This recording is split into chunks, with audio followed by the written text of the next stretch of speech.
이제 인생 절반까지 달려온 40대 여성입니다. 여러분들은 각자 인생에 만족하시고 별일 없이 잘 살고 계신가요? 저는 이제 겨우 절반 온 건데 왜 이렇게 힘에 부치는지 모르겠습니다. 그래도 인생 한 치 앞을 모른다 생각하고 주어진 현실에 충실하려 해요. 사실 제가 이런 깨달음 아닌 깨달음을 얻게 된 건 전부 남편 때문입니다. 남편과는 2번 결혼한 사이예요. 쉽게 말해서 남편과 결혼한 뒤 다시 똑같은 사람과 재혼한 거죠. 뭐 이런 경우가 다 있냐고요? 네, 저도 설명할 때마다 머쓱해지곤 해요. 이것도 모자라서 저희 부부에게 하나 있는 아들은 사실 친아들도 아니죠. 모르는 사람들이 들으면 기절초풍할 가족 구성이지만 지금부터 할 얘기를 모두 듣고 나시면 고개를 끄덕이시게 될 거예요. 저는 20대 중후반에 남편을 처음 만났습니다. 둘 다 결혼 정년기에 선을 통해 만나게 된 거였죠. 그래서 사실 남편을 처음 보기 전까진 일말의 기대도 없었어요. 그 전에 부모님의 성화로 몇 차례 나갔던 선자리에는 하나같이 다 별로인 남자들만 앉아 있었거든요. 이번이라고 뭐 다르겠나 싶어 진지하게 생각하지 않고 약속 장소로 나갔었어요. 심지어 상대 남자가 군인이란 얘기를 듣고 더 실망했었어요. 전 그때만 해도 되게 천방지축 같은 성격이었기 때문에 절 구속할 것 같고 괜히 가부장적으로 딱딱하게 굴 것 같은 군인 스타일은 딱 질색이었거든요. 그런데 그날 날씨가 유독 쾌청하고 햇빛이 좋았거든요. 그래서 그랬는진 몰라도 커피숍 구석에 앉아있는 사람한테 무슨 후광이 비치는 것처럼 빛이 나는 것 같은 거예요. 조심스럽게 다가가 말을 거니 역시나 제 선상대가 맞았습니다. 의외로 훈훈하고 따뜻한 미남 스타일이라 이게 웬일인가 싶었어요. 제 이상형이 딱 그랬거든요. 커피를 마시고 식사도 함께 하면서 얘기를 나눠보니 이 남자는 얼굴뿐만이 아니라 성격까지 다정하고 따스한 사람이었죠. 그 남자도 최대한 부담스럽지 않게 스스로를 어필해가며 제 마음에 들려고 노력하는 모습이 눈에 보였어요. 이건 나중에 남자친구에게 물어봐서 알게 된 사실이긴 하지만 저희들 다 선으로 처음 만나긴 했어도 서로에게 첫눈에 반해버린 거였죠. 물론 남자친구는 연애 중간중간 원칙을 중시하는 모습 때문에 저와 충돌이 아예 없었던 건 아니었어요. 그렇지만 성격도 모난데 없이 저의 의사를 늘 존중해주고 나이 차이도 얼마 안 나는데 때로는 오빠나 아빠처럼 묵묵히 저를 잘 챙겨주는 모습에 그 남자에게 더욱 빠져들게 되었고 저희는 누가 먼저랄 것도 없이 결혼을 준비하기 시작했습니다. 원리 원칙을 중시하는 남자친구의 성격은 결혼하면 오히려 제게 좋은 점으로 작용할 것 같기도 했어요. 20대 후반에 결혼까지 했으면 천방지축 같은 모습은 좀 버리고 어른스러워져야 할 필요도 있잖아요. 그런 면에서 남자친구는 최고의 롤모델이었죠. 아무튼 군인이라는 직업 특성상 연애를 하면서도 자주 만나진 못했기 때문에 서로에게 완전히 빠져있던 저희는 서둘러 결혼 이야기를 결정지었어요. 양가 부모님께 인사를 드리러 가기로 결론이 났죠. 만나온 기간에 비해 일찍 결혼을 결심했던 터라 각자의 부모님을 뵙는 건 둘 다 처음이었어요. 저희 부모님은 철없는 막내딸이 저래가지고 결혼은 어찌할까 늘 걱정하셨는데 버젓한 엘리트 군인이랑 용케 결혼한다고 하니 얼떨떨해하면서도 정말 좋아하셨어요. 남자친구도 처음 만난 저희 부모님께 깍듯이 인사하며 예의를 차렸죠. 그리고 남자친구의 부모님에게도 인사를 드리러 갔습니다. 남자친구는 인사하기에 앞서 자기 아버지도 현직 군인인 전형적인 군인 집안이라 고압적인 분위기에 제가 많이 놀랄 수도 있다고 미리 언지를 해주었어요. 남자친구의 집에 가니 남자친구의 부모님과 할머니가 계셨습니다. 처음에 남자친구에게 경고받았을 때만 해도 뭐 그냥 살갑진 않은 성격인가 보다 생각을 했었는데 막상 직접 대면해보니 남자친구가 왜 그런 말을 했는지 알겠더라고요. 사람을 외적인 것만 보고 판단해서는 안 되지만 우선 남자친구와 똑같이 군인이신 아버지는 인상이 너무 세서 사실 좀 무서웠습니다. 그나마 어머니가 말씀이 제일 많으셨고 차가운 집안 분위기에서 저를 편안하게 해주고 싶어 하는 게 느껴지긴 했지만 말씀 중간중간 남자친구의 할머님이 에이, 시끄럽다. 가서 차나 내어놓어라. 이렇게 소리치는 바람에 다시 어색한 분위기가 지속되기 일쑤였죠. 할머님은 저를 찬찬히 위아래로 뜯어보시더니 기가 찬다는 듯 아이고 이렇게 작게 소리치고는 대놓고 고개를 가로젓더군요. 그리고 절 똑바로 쳐다보고 말하셨어요. 아가씨, 우리 진기가 얼마나 귀한 손자인지는 알아? 그러면서도 궁금하지도 않을 무슨 파 몇 대 손부터 기억도 안 날 만큼 오래전인 집안 족보 얘기를 꺼내는데 은근하게 절 깔보고 있는 것 같기도 해서 마음이 막 좋진 않더라고요.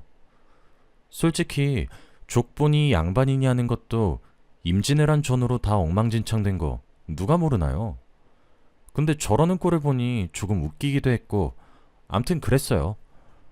제 옆에 있는 남자친구는 자기 할머니랑 제 눈치를 살피면서 좌불안석으로 이러지도 저러지도 못하고 있었고요. 아무튼 한참을 집안 자랑하시던 할머님은 또 제게 비아냥대듯 말씀하셨어요. 진기랑 결혼하면 합가해서 나랑 시부모 모시고 살아야 하는데 아가씨가 할 수 있겠어? 그 말투 때문에 괜히 승부욕이 일어나서 인사를 끝내고 난 후 남자친구에게 난 해낼 수 있으니까 집안에서 크게 반대 없으면 그냥 결혼하자고 질러버렸어요. 사실 그 당시에는 둘 다 서로를 너무 사랑했기에 다른 선택지는 눈에도 들어오지 않았고 결혼이란 걸 한 번도 경험해보지 못했으니 사랑과 집안 문제, 가족 문제를 별개로 인식했던 것 같아요. 다행히 결혼 진행 과정에서 별일은 없어서 결혼식까지는 무사히 올렸지만 그 후로 제 고생길이 훤히 열리게 되었습니다. 남편은 장교였기 때문에 신혼이었지만 집에서 함께하는 시간은 많지 않았어요. 일주일에 잠깐 얼굴을 본다거나 어떨 땐 그것마저도 힘들었었죠. 결국 시가에서 시부모님과 시할머님 모시는 일이 전부였어요. 사실 결혼 전까지 백화점 마케팅부에서 일했는데 결혼을 앞두고 시할머님이 결혼한 여자가 어디 바깥 일을 하려드냐, 한눈 팔게 되면 어쩌려고 하냐 하면서 일을 그만두지 않으면 이 결혼 반대라고 난리치는 바람에 직장도 그만두게 되었죠. 시할머님의 억지나 구박은 결혼하니 이제 아예 남의 집 딸이 아니라 출가 외인이랍시고 거리낄 게 없었는지 나날이 심해졌어요. 국이 짜다 싱겁다 같은 음식 투정은 기본이고 폭력적인 성향까지 보이셨는데 자기가 낮잠 자는 사이에 제가 잠시 청소기를 돌렸다고 이게 시할미를 아주 쥐뿔로도 취급을 안 한다고 제 손에 들린 청소기를 빼앗아 제게 던지려고까지 하셨죠. 그걸 막아준 게 시어머님이었어요. 시어머님은 자기도 몇십 년간 저 양반 구박받고 자라서 잘 안다며 제 서러운 마음을 잘 알아주셨습니다. 하루는 또 시할머님이 드시던 콩나물국에 날파리가 빠진 적이 있었는데 제가 뜰 때는 분명 아무것도 없었거든요. 날아다니다가 시할머님 식사 도중에 구간으로 들어간 거였단 말이에요. 그런데도 시할머님은 제 말이라고는 귓등으로도 들으려 하지 않고 시할미한테 벌레 처먹이는 손자 며느리라고 역정을 내시더군요. 그리고 자기가 먹던 그 뜨거운 국을 제 얼굴에 부으려 하는 겁니다. 그것도 시어머니가 막아주셨어요. 시어머니 손등에 뜨거운 콩나물국이 쏟아져 급히 병원으로 달려갔습니다. 비교적 가벼운 화상이었던 게 천만다행이었죠. 아무튼 결혼하고 남편과 제 사이에 문제가 되는 건 하나도 없는데 시할머님 때문에 스트레스를 받았습니다. 스트레스는 이만저만이 아닌데 남편은 원래도 얼굴을 볼까 말까 하고 엎친 데 덮친 격으로 지금은 일 때문에 해외에 나가 있었죠. 와중에 기밀이랍시고 뭐하러 가는 건지 업무 내용을 아내인 제게도 알려주지 않았습니다. 상황이 이렇다 보니 직업군인과의 결혼을 너무 쉽게 생각했던 걸까? 짧은 후에도 여러 번 했습니다. 그러던 중 너무나도 갑작스럽게 남편의 부고 소식을 전해 듣게 되었습니다. 남편의 상관과 동료들이 검은 양복을 입고 저희 집을 찾아왔었죠. 한 달 전만 해도 웃으면서 집을 나간 사람이 갑자기 죽었다는 게 제 정신으로는 도저히 이해가 안 돼서 펑펑 울면서 왜냐고 이유를 물었습니다. 그런데 해외 작전 중 사망이라는 두루뭉술한 말만 남기고는 이 이상은 기밀이라 아내인 제게도 얘기해 줄 수가 없다며 떠나더군요. 한순간에 집안 분위기는 초상집이 되어버렸습니다. 시할머님은 나이답지 않게 넘치는 힘으로 제 멱살을 잡고 이리저리 흔들면서 저를 향해 온갖 욕설을 내뱉으셨어요. 이 망할 것 때문에 이것이 집에 들어와서 그래. 남자 잡아먹는 팔자가 집에 들어와서 우리 진기 살려내. 내 하나뿐인 손자 살려내. 원래라면 시어머님이 막아주셨을 텐데 시어머님도 너무 큰 충격을 받아서인지 망연자실한 얼굴로 거실에 힘없이 앉아 계시기만 할 뿐이었어요. 결혼한 지 3년이 채 지나지도 않은 시점에 허무하게 남편을 떠나보낸 저도 가만히 있을 수밖에 없었죠. 친정에서는 남편도 없는 마당에 그 집에서 뭐 하냐고 그냥 친정으로 돌아와서 저더러 차라리 다 잊고 새 인생 살라고 했었지만 저는 친정으로 돌아가지 않았어요. 아들을 잃은 시어머님이 걱정돼서 그랬던 것도 있고 그동안 시어머니께 받은 은혜가 너무 많아서 이대로 시댁을 나와 남처럼 사는 건 예의가 아니라고 생각해서였어요.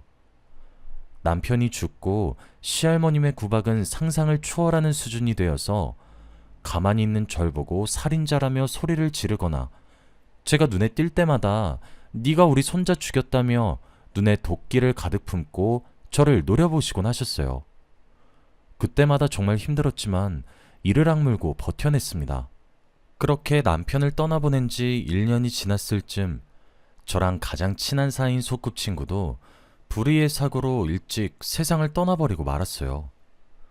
그 친구는 저와 비슷한 시기에 결혼해서 2달이 안 된 아들이 하나 있었는데 남편의 잦은 외도와 가정의 무책임한 태도 때문에 자주 스트레스를 받아 해서 제게 고민이나 걱정거리도 자주 털어놓았었습니다.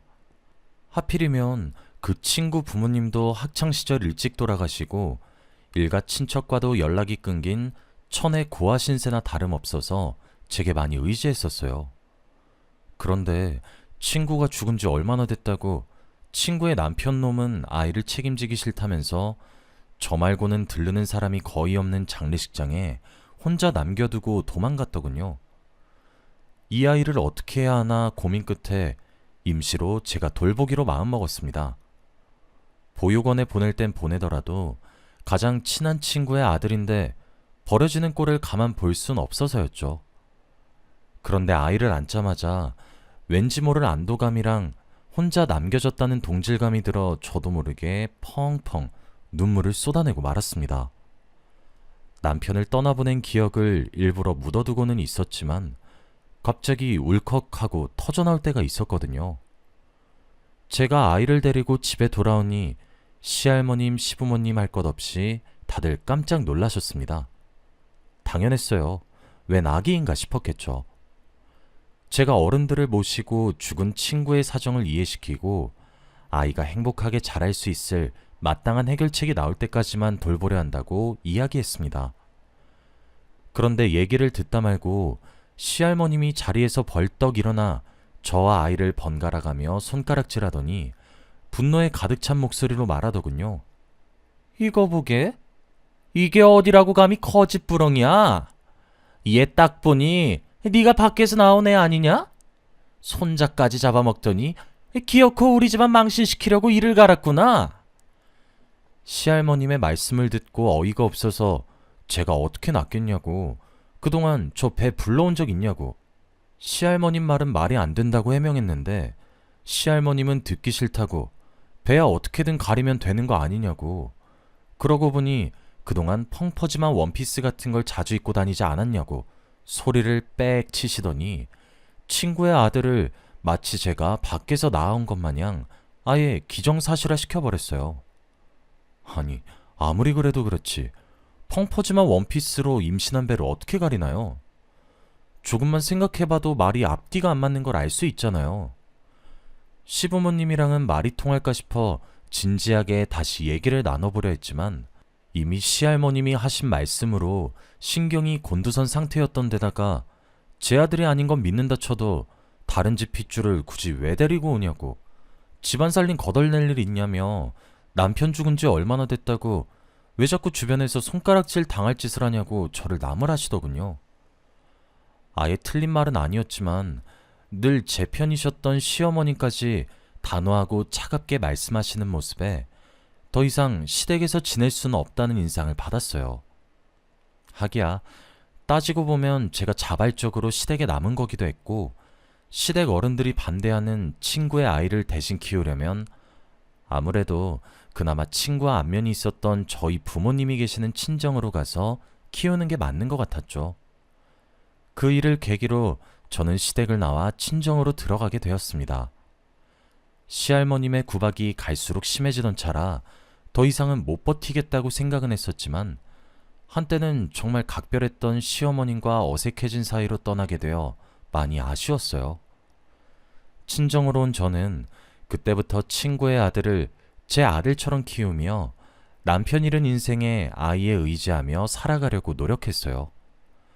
죽은 친구 얼굴 보기 미안하지 않게 아이에게 늘 좋은 것만 먹이고 좋은 것만 입히고 사랑을 듬뿍 주면서 키웠습니다.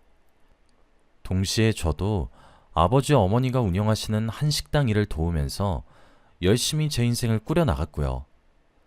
중간중간 남편이나 시댁에서 있었던 수많은 일들이 떠오르긴 했지만 삶이 바쁘다 보니 서서히 잊혀져 갔어요.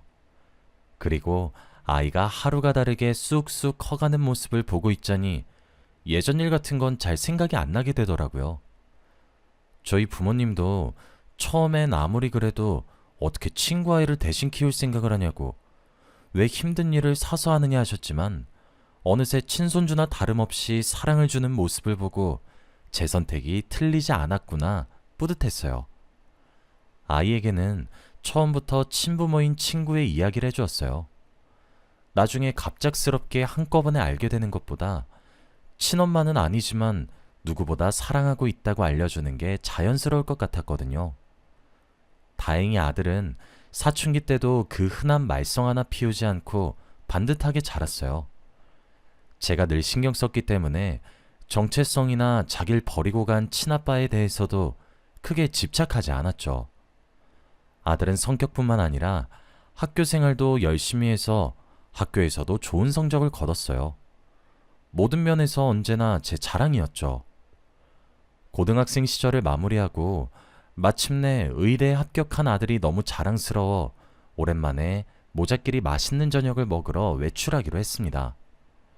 레스토랑에 데려가 스테이크도 썰고 조금 이르지만 백화점에 가서 아들 대학 입학 선물로 비싼 시계도 하나 맞춰주었죠. 즐거운 외출을 끝내고 집으로 돌아왔는데 현관에 모르는 신발이 하나 보이더군요. 부모님 친구분이 오신 건가 싶어 개의치 않고 거실로 들어갔는데 세상에, 거기에 누가 와 있었는지 아세요? 죽은 줄로만 알았던 제 남편이 있었습니다. 나이를 먹으면서 주름살도 생기고 고생을 많이 했는지 얼굴빛이 좋진 않았지만 분명 제 남편이었죠. 제가 울면서 쥐고 있던 쇼핑백들을 바닥에 다 떨어뜨리니 아들은 눈치만 살피고 있고 남편도 감격스러운 표정을 지었습니다. 순간 죽었던 사람이 살아 돌아온다는 게 말이 안 돼서 꿈인가 싶었는데 꿈이 아니었죠. 남편에게 그동안 무슨 일이 있었던 거냐고, 죽었단 건 뭐냐고, 왜 이제야 돌아온 거냐고 눈물을 흘리면서 쉴 새 없이 질문을 던졌습니다. 남편도 눈에 눈물이 고인 채로 자기에게 있었던 이야기를 하나씩 하기 시작했죠. 남편은 해외 작전에 투입되어 작전을 수행하고 있었는데 상황이 심상치 않아 잠시 대열을 이탈해서 근처 숲에 있었다고 하더군요.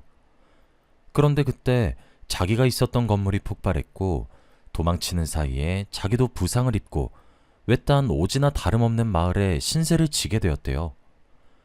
회복한 후에 한국으로 돌아갈 방법을 찾았지만 돌아갈 돈이 없었고 신분도 확실하지 않은 상태에서 해외에서 돈을 구하려다 보니 불법 어선이나 이런저런 일에 휘말려 시간이 자꾸만 지체되었다고 하더라고요.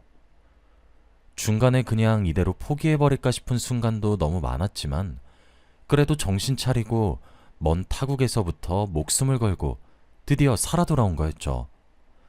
그리고 도착하자마자 기억하고 있는 자기 집으로 갔대요. 다행히 주소는 그대로였는데 제가 없어서 당황했다고 하더군요.